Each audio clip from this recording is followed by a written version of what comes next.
Hi everyone. I wanted to do a video where I take a look at a couple of games that I played recently that had some interesting fights in them. Before I go on with this video, I'd like to ask you to let me know if you would enjoy seeing these kinds of videos in the future. I mean, mostly I'm going to continue to do live games with live commentary, but every now and then I might like to do an analysis video like this. So let me know if you would enjoy seeing more of these and what kind of things you'd like me to cover in these post-mortem type videos. Okay, let's see how this game unfolded. First of all, let's put up the graph and then show what happened. I was black in this game, and it started off even, and I had maybe a slight edge here, but my opponent made a mistake. A pretty significant one. You can see by the jump in the evaluation there at move 31. And after that, I had a really advantageous game. I kept the edge all the way through the game, and somewhere around here we were going into the end game. And I was just looking forward to wrapping up the game and scoring another win. But all of a sudden we got into a fight here, and I ended up losing the game. So that's one reason why I thought this game was interesting. So let's go. Next, I would like to just kind of play through the game. I'm going to use Segoban here to play through the moves, and I'll just kind of talk about it and go through the moves quickly, and then we'll come back and we'll analyze them in a little more detail. Well, the key point I want to analyze with the help of Leela. So here's the game. I had black. We started off, both of us playing. I played a 4-4 and a 4-3, and white did the same. So I approached and white kicked. And then did this Hane underneath, which I think is a little bit weird. I think it's supposed to be slow, so perhaps I did not even need to respond there. But in terms of the actual effect on the game, it doesn't seem to be a problem as long as I get Sente after this. So he decided to come back and defend, so I got that move to have a decent structure over here, a decent shape over there. And so at this point, he's...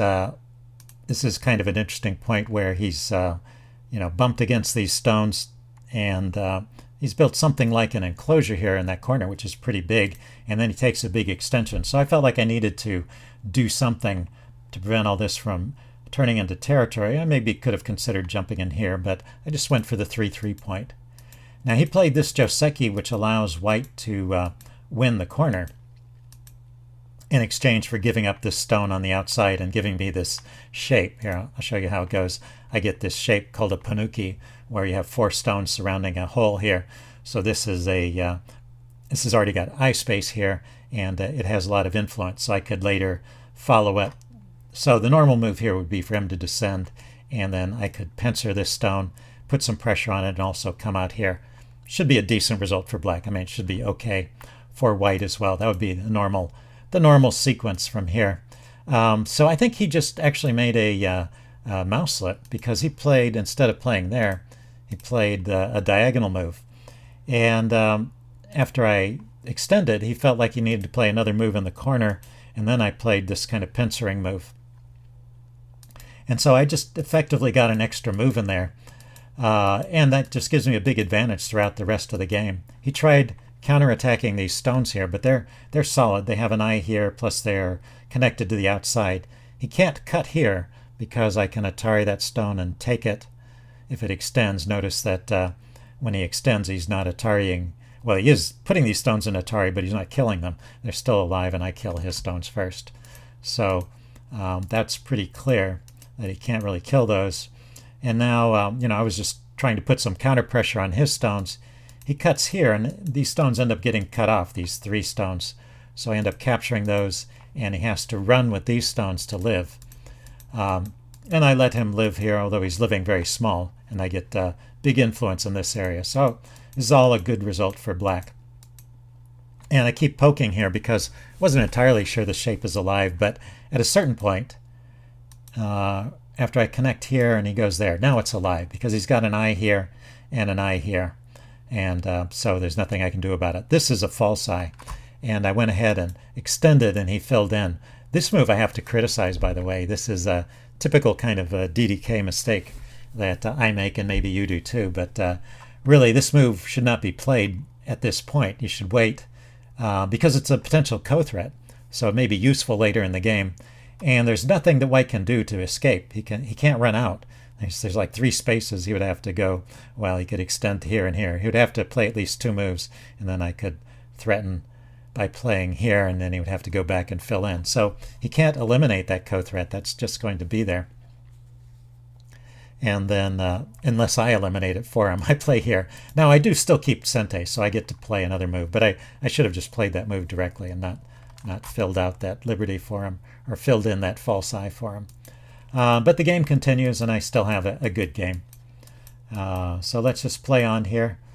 It was interesting that he never... he built this structure in the corner, but he never branched out on this side. He was so occupied with the fighting over here, I guess. So I finally got to come on this side. Maybe I pincered too close here. I just attached there. I could have pincered further away. But the attachment, threatens to connect over here too. There. So he felt like splitting them, and that allows me to build a bit of a wall here and some territory. He came back and filled in. And now, I have to live in this group. Well, actually, this group is, unless he manages to split me somehow down the middle, this group is connected over here. So this is going to be fairly easy life. But I also like to look out. If I can expand out with that group, that's also good for me. I don't want him building much in the territory in the center. That's one way he might be able to turn that game around. So that's why I wanted to come out this way. One of the reasons for coming out that way. And then, well, let's see. I did finally come back and defend this corner. We'd been so busy with the fighting, I hadn't even gotten around to finishing the corners, even though I normally play corner, side, center pretty strictly. Anyway, at this point, I was trying to surround this group, keep it from expanding too far. But he actually succeeds in breaking out with this group, so maybe I shouldn't have tried so hard to surround it. But he's not making too much territory here. He's just taking away potential in the center, but I still have territory. I have this territory I built, and I have territory on the side and in the corner. So I'm still doing okay. I'm keeping the winning edge all through this part of the game. So there's some interesting fighting in this corner here. I just wanted to talk about this part a little bit. Right here. So he attacks these 2 stones, forces me to capture, and then he extends here. And now I do have to worry about these stones. If he were to play in here, this would only be 1 eye. And if he extends here, I have to connect, so there's not another eye in here. And I can no longer make an eye in the corner. If I try to make an eye in the corner, he can block like that. So at this point, I have to recognize that I'm in trouble and make 2 eyes here, which I did. Actually, I played this in the game. So it was just in time, but it was good enough. And the interesting thing is that, so he played here. That forced me to make 2 eyes there. If he tried to play it in the other order, if he were to play this move first, then I can come out over here. The thing is that this group of stones has 3 liberties. 1, 2, 3. This group of stones has 1, 2, 3 liberties. So there's nothing this stone can do to kill these very quickly. So I'm always going to have an eye here. Well, not always, but if I respond to his next move, I will have 1 eye here. And I just need to make 1 more eye in the corner, and there's no way he can prevent that. I can Hane here. He can't Hane again. Well, even if he did, I could descend, but I can also cut. So I'm going to have 2 eyes here, and he can't stop me from connecting. So I will live in the corner, or I will live with these 2 eyes, and the way he played it in the game. So probably he played the correct move in the game. I made the 2 eyes, and then he got the corner. So he got more space maybe than I should have let him, but I still kept that big edge because I got this influence on the outside. And I'm using his attacks here to shore up my territory on the left side and in the upper left corner. So all this is going fine. And this is where I think we're getting into the end game. So he's just poking in here and there, and I am solidifying my boundaries here so that I get this space. I'm blocking him everywhere. And so everything seems to be going fine until this move. So it's this move here, J12, that's the start of my downfall. So at this point, maybe this is a good quiz for you. You could pause the video here if you're interested in thinking about this. You're black, you know you have a lead, or you think you have a lead. What's the way to play this that secures that lead?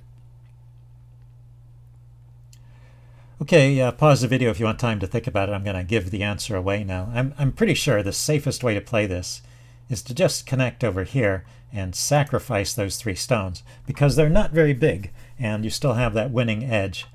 So after he takes those stones, you just connect here and you're fine. You'll go on to win the game by a significant margin. So that's the safe and simple way to play it. I actually was not aware of how much danger I was in here, and I just connected and saved those stones. Now he Atari'd this group, and I connected again, save all of those stones, and now he cuts here, and this whole group is actually, that's an Atari on this whole group, and I have to connect again, and now he extends. And so technically none of those moves I made were a mistake, but right here I have to be pretty careful.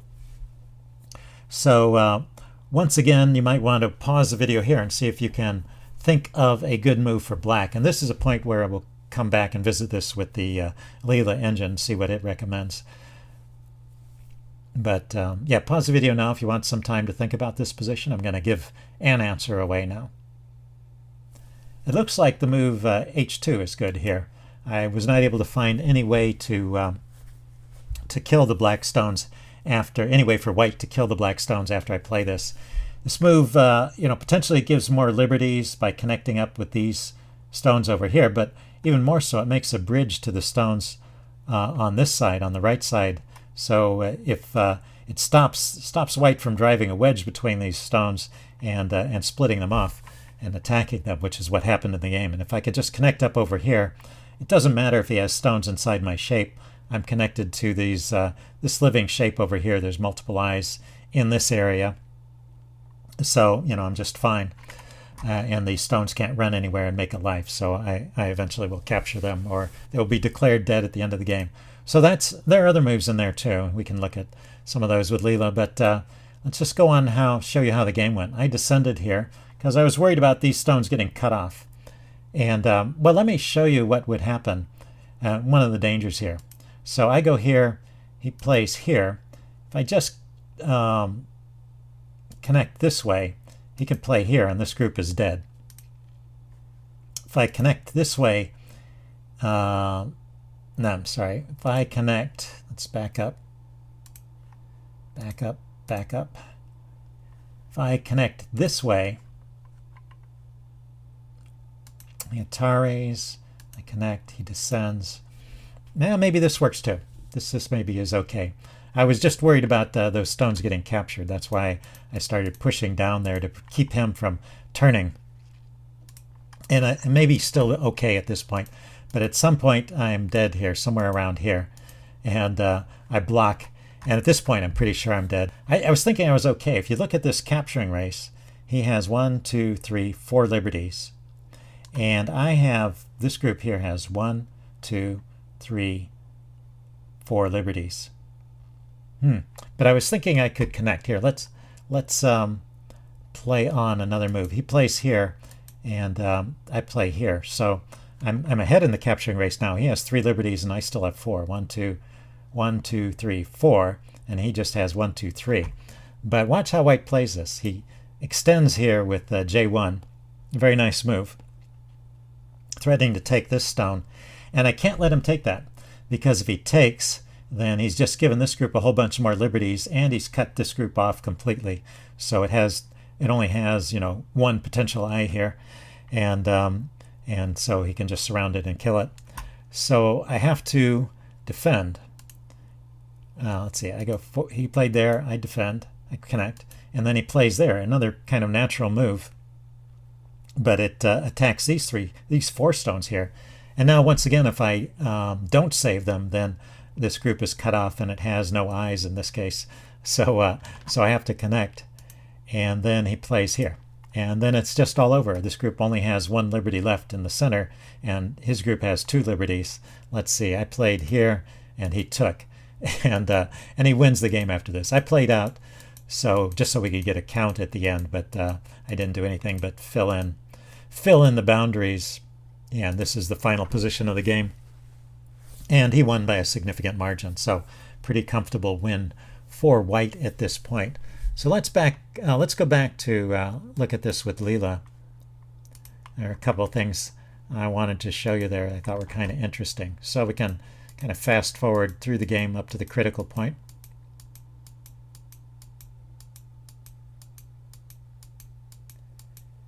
And there it is. We just went past it, so let's back up. Yeah, it's this move. White played at A and filled in and cut. Forced me to fill in and cut. So if you look at what Leela's recommending at this point, well, first of all, Leela would resign if Leela were white here. So that's how big Black's advantage is. And we are near the end game, so it's pretty reasonable to resign there. But if Leela was not resigning and was forced to play on, it would play here or here or here. Those are its top three choices. So this move is not even on its radar screen. But I have to say it's a good practical play as you saw in the game. Why not make a few threats and see if your opponent responds correctly. And now Leela thinks the only move here is connecting, which is what I played in the game. So it's not inclined to give up those stones. So that's why I said technically this is still an okay move. Maybe even the best move if you want to win by the largest score. But if you just want to secure the win, just connect here and give up those stones. Okay, but let's go on now. I'm curious about here. Yeah, Leela is still not playing the way that White plays, but White Ataris those stones, forces me to connect. You can see I have to connect there. And then Leela cuts, or then White cuts, and then I have to connect here. Let's see, did Leela want to cut there? After I fill in. Yeah, now Leela's starting to see some ideas here, so Leela does want to cut there. Interesting. And then I have to fill in, and then Leela would extend. That's also the way that White played it. So here we are getting to the point. This is where I played it, the G4 there, where it shows A. We were looking at H2 in the previous screen using C Goban, and that looks like a good move to link up the black stones across this gap here. Leela doesn't care for either of those. It actually, well, actually it likes the move I played, move C, thinks I'm still okay there. It would also think about playing there or even connecting there. So it's not aware of any danger just yet. But I think Leela at some point actually makes a mistake here, and I thought this was really interesting and part of why I selected this. The fight is interesting too, I think, so hopefully you learned something from that. But let's also see what Leela does here. It still thinks, if we look at this, let's go up to the point where its probabilities start to shift. Right here. I played at H1 here, and it thinks that's a mistake, and it thinks I should have played at G2. You can see that's its top choice, and it thinks that I'm still winning with an 85% probability if I played correctly. And so I think that move loses, that move at G2. So I wanted to analyze this kind of step by step. So let's select Leela.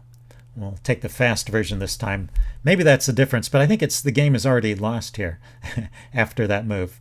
Anyway, we know that Leela wanted to play at G2, and then I wanted to descend here. So now I've changed sides. I think that White is winning here and is just going to win the capturing race against these stones. And if you just count 1, 2, 3, 4 outside liberties and 1 inside liberty, Black has 1, 2, 3 outside liberties and 1 inside liberty. So you fill in the outside liberties first, but White has the advantage. White has 4 to 3, even though it's Black's move here. And Black has no moves that give it more liberties. So Black has to start taking liberties away. I'll go ahead and play this part so we don't spend a lot of time waiting for Leela. But this was the choice that Leela made. It wanted to play at J2 here to start taking liberties away. With White, I would respond here. And then let's, just to show you, let's let the bot, ask the bot to give us a quick evaluation of this position, step by step. And yeah, it thinks Black is winning with 96% or 97% probability. So it's really confident that Black is winning here. And I did a step by step. It thinks Black is winning all the way up to this point. And then the move it plays, let's go ahead and make a move. Just plays another move to take a liberty away. Right. And then I play this move here. Pretty natural move. I'm just threatening to capture these two stones, which also takes the last outside liberty away. And I still have two outside liberties to one outside liberty and the one inside liberty. So I'm just winning that capturing race. And now we ask Leela to evaluate again. This is a point at which it changes its mind. And oh no, it still is winning here. Sometimes it resigns at this point, but here it still thinks it's winning. Okay, so let's ask Leela to play a move. It captures a stone. Okay, so now I have to take the outside liberty. I can't take the eye, so I play here. And now you can see I've got two liberties and black has one, and there's nothing black can do. We can ask it for a quick evaluation, see if it finally has decided to give up at this point. Black-white win probability 78%. Okay, it's black's turn to move. Let's give black a move. And its move is to resign. Yeah, because wherever it plays, I'm just going to take here, and white will win. So that's kind of funny. So it clearly shows there's some bugs in Leela, or maybe that's just an example of the horizon effect. Who knows what's going on there? I'm not an expert in this technology, but something to watch out for if you're suspicious of some evaluation that the engine has given. You might want to play through it and see how it all works, how it all works out in practice. Okay, I wanted to show you one more game, so let's check that out. Well, that game took a little longer than I expected, but well, I'll try and be a little faster on this game. Here, let's take a look at the graph. I had white in this game, and as you can see, I started off with an edge and I kept it. There was a little bit of up and down here around between moves 94 and 103. So this is kind of the area we'll be looking at. And then I survived that little passageway there, and then I just went on to win the game. So this was a good game, but there was an interesting fight in this area, and that's what I wanted to look at in a little more detail. But let's use C Goban again to go through the game.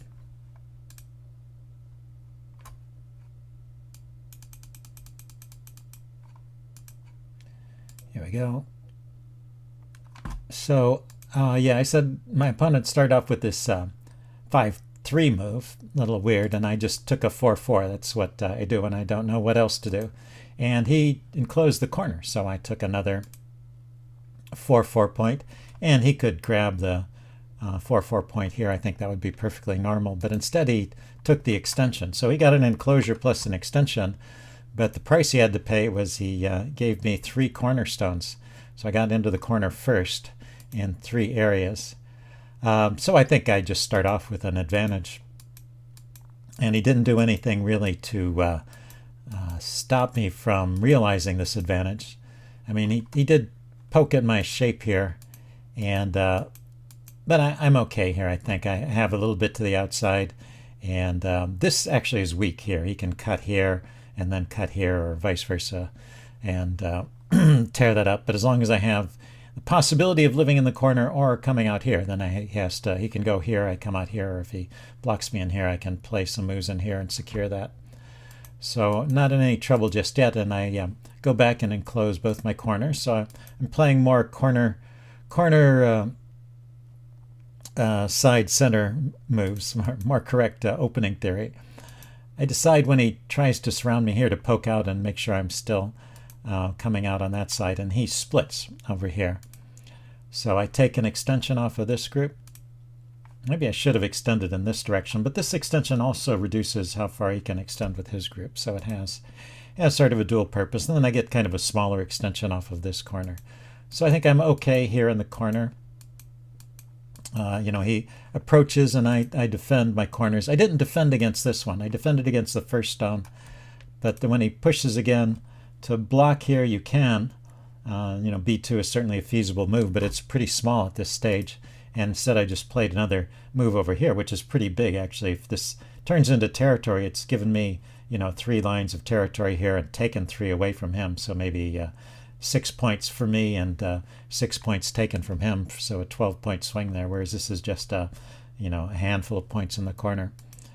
So anyway, he goes ahead and takes those few points in the corner.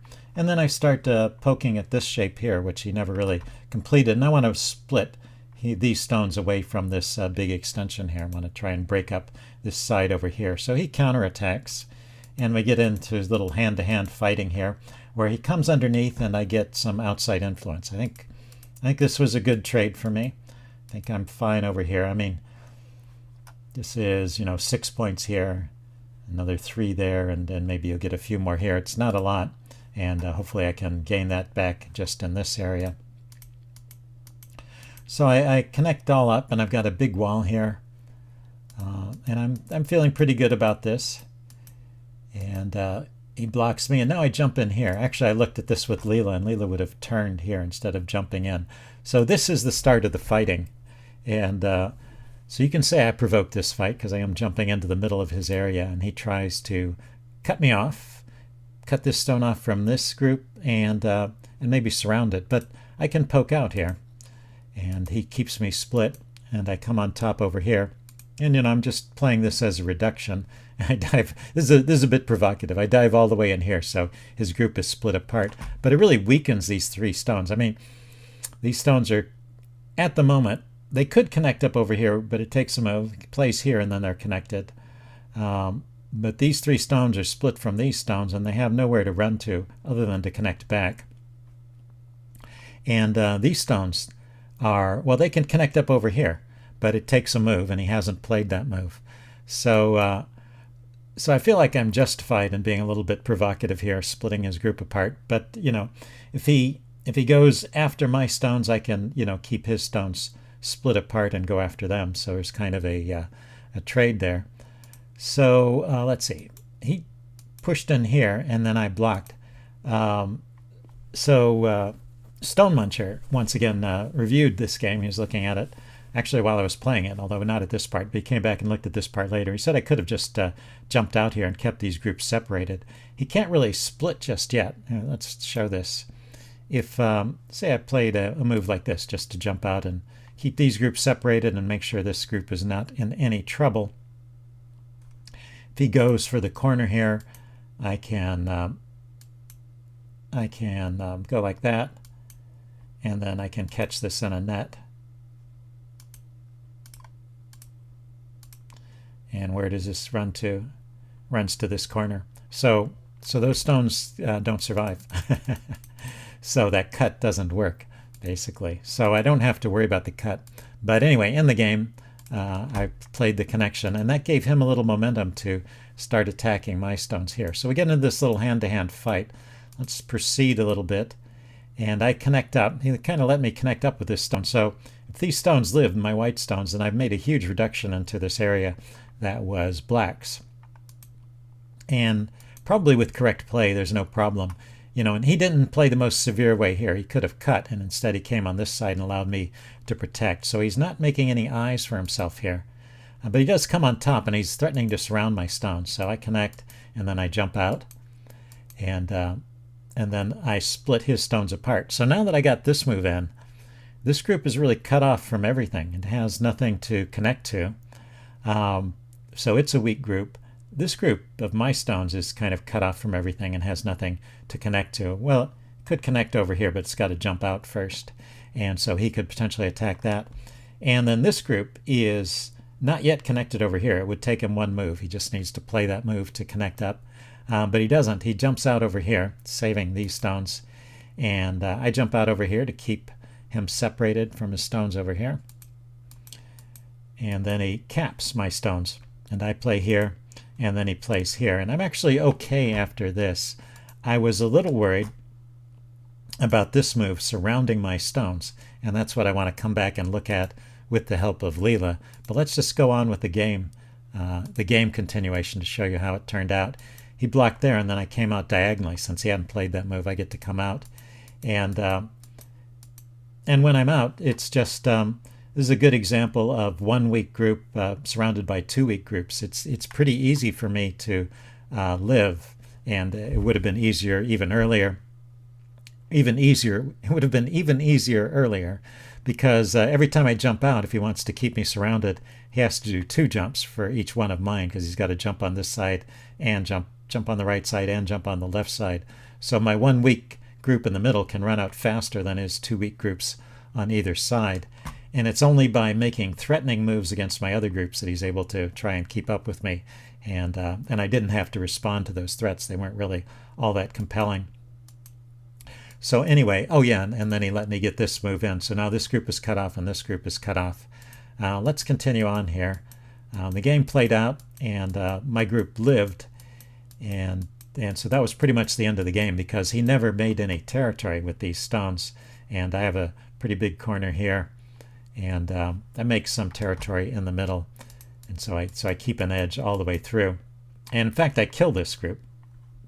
He never connected up with anything, and I just made sure it didn't get any eyes. And that was kind of the end of the game. There was one more kind of neat trick that Stone Muncher pointed out. Yeah, this is dead already. I don't really have to keep killing it. Let's see. He played here.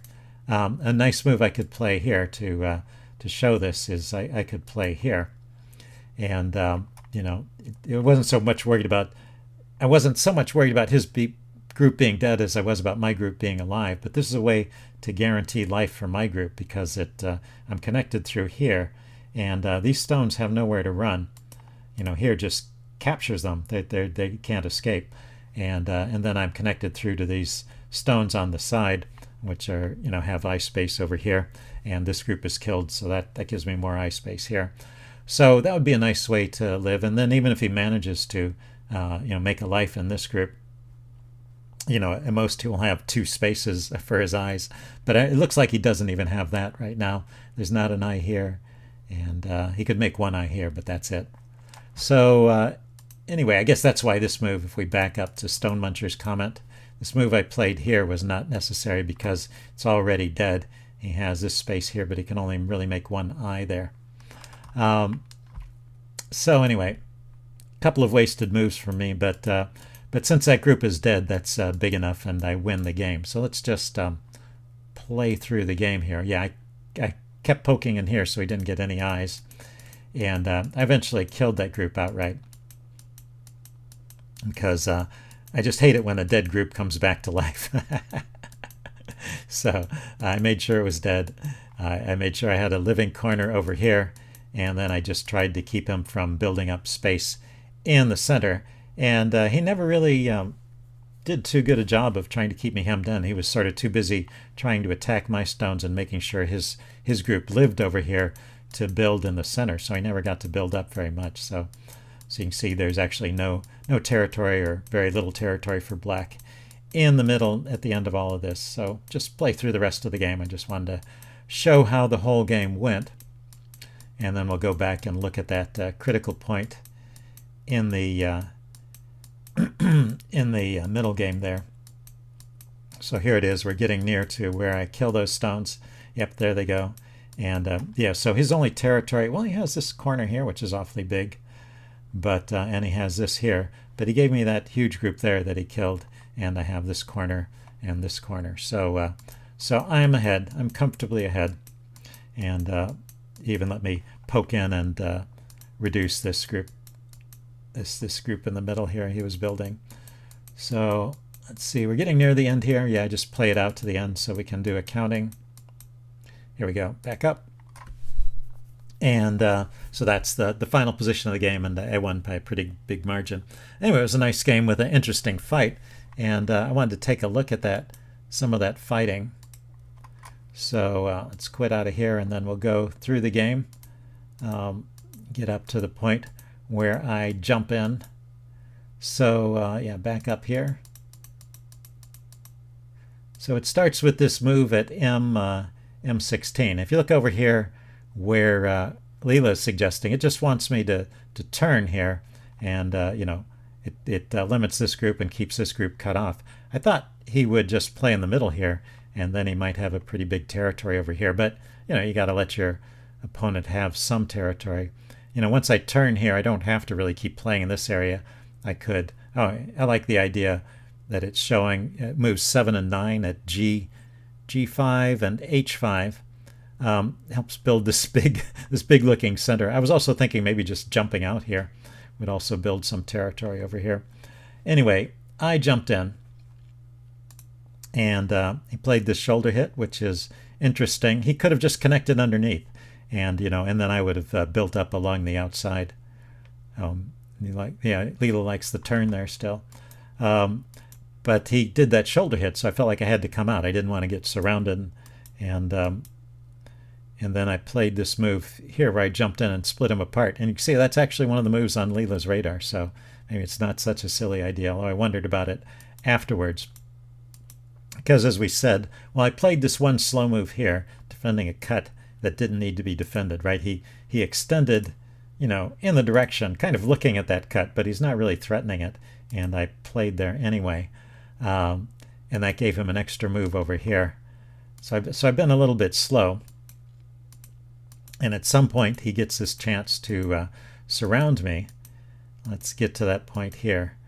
I'm trying to jump out, and he's coming out. And yeah, he gets this move, this capping move. I play at A to make a tiger's mouth, or a bamboo joint rather. And then he plays here at A. So I was more worried about, he played at L11. So yeah, Leela shows it. It's actually its third choice as C, is one way to try and surround my group.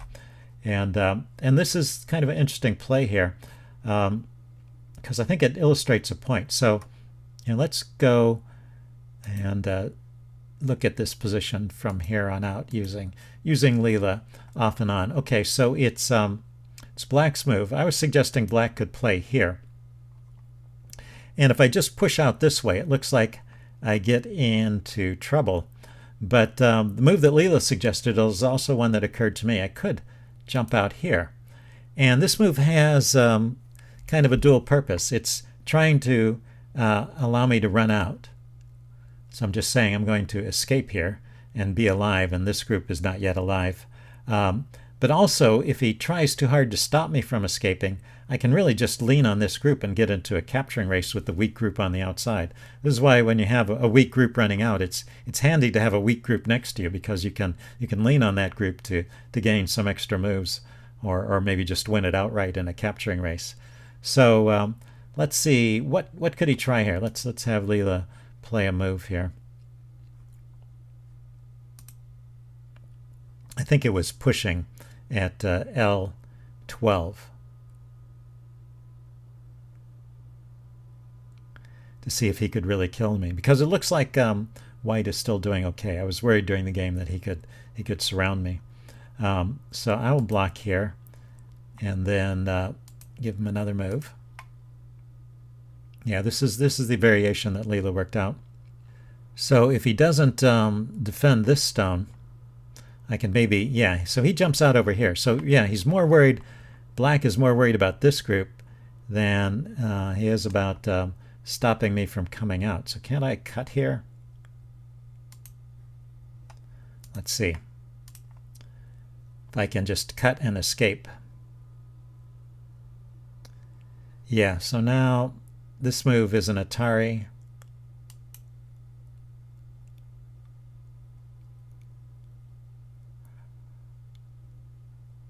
Okay, and then play a move. I guess he will just extend, and then I'll extend.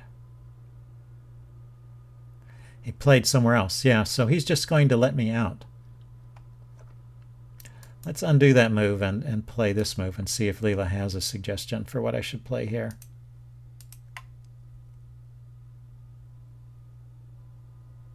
Yeah, extend.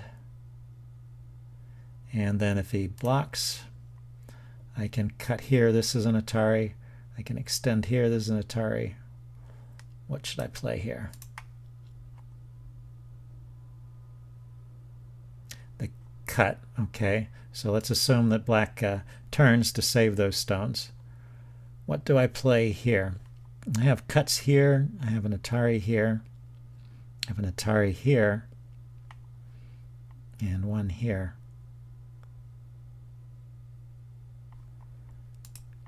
Let's play a move. Yeah, so it goes for the cut. So now say black extends, still trying to save everything. I guess now these stones get into trouble.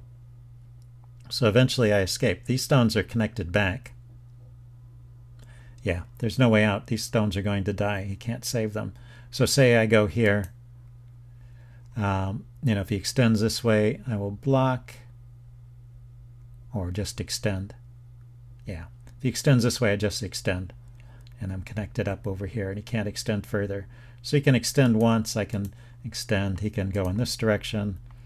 I can block, and then those stones are dead, and then my group is alive. So I get out. So it looks like I escaped just by attacking, first on one side and then on the other side. And the evaluation by Leela at this point is also kind of pointing to that. It says that black's win probability is only around 25%, so it thinks white has good chances at this point. Anyway, that's what I wanted to show you with the help of Leela. Hope you guys enjoyed it. And as I said before, remember to make some comments if you enjoy this kind of video, and if you'd like to see more of them, what kind of things would you like me to cover in these reviews. So see you all later. Bye.